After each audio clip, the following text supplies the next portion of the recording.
Hello, I'm Robert Reid, and this is Witness Australian Performance Histories.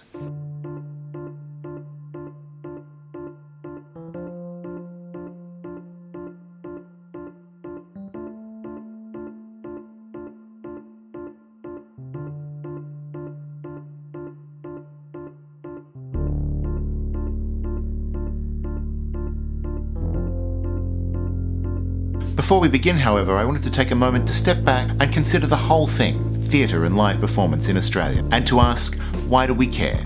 Theatre has its problems and its detractors, let's not pretend otherwise. Many would say that theatre is an old-fashioned art form that should have given way to film and television in the 1960s. Still others might say that contemporary performance is a taxpayer-funded overindulgence of the so-called cultural elites. But theatre's never really had the best of reputations anyway. It's been commonly associated with thieves and prostitutes, disease and rebellion. It's kind of one of the reasons we like it. Its depiction here in Australia, however, has all too often been framed by classist and essentialist narratives as somehow suspect, too intellectual, too arty, fundamentally atypical to the Australian experience. There are divisions between us in this country, that much is certain, and they run across the lines of theatre as surely as they do anything else. And it is these divisions that make theatre all the more important to us right now. Theatre is the living site where these divisions are staged. The divides between rich and poor, between privilege and exploitation, between something and nothing, idea and ideology, these we enact together, socially, through a ritualised performance event in order for us as a community to better understand ourselves, each other, and to practice the shared experience of common empathy.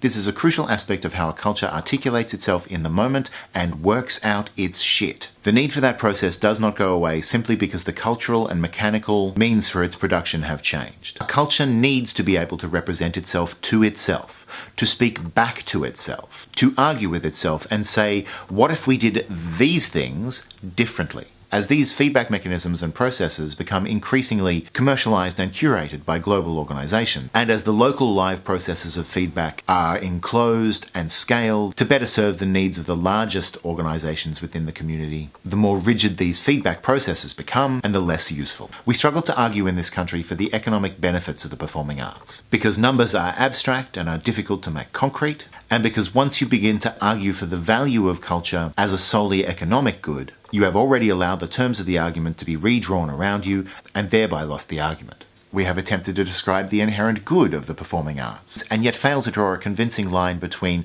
the simple existence of an artistic practice and the cultural benefit of it. It's possible to make a case for the social benefit of the arts amongst the wider community, with statistics that demonstrate the positive impact the arts has on people's daily lives and the social fabric of the community.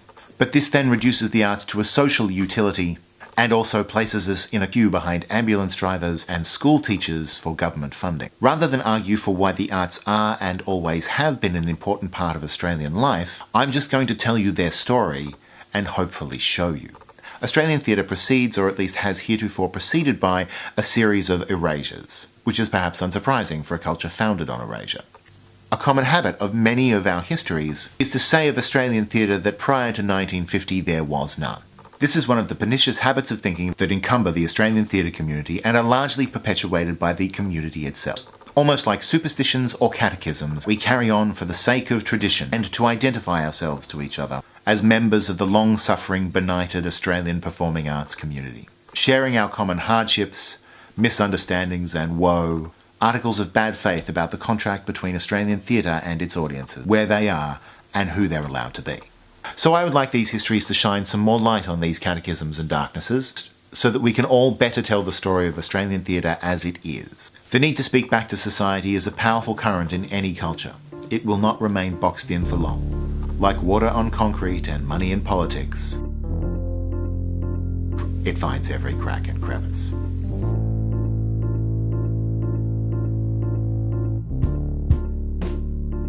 So what do you think? Are theatre and performance in Australia about to undergo a major change and become something new?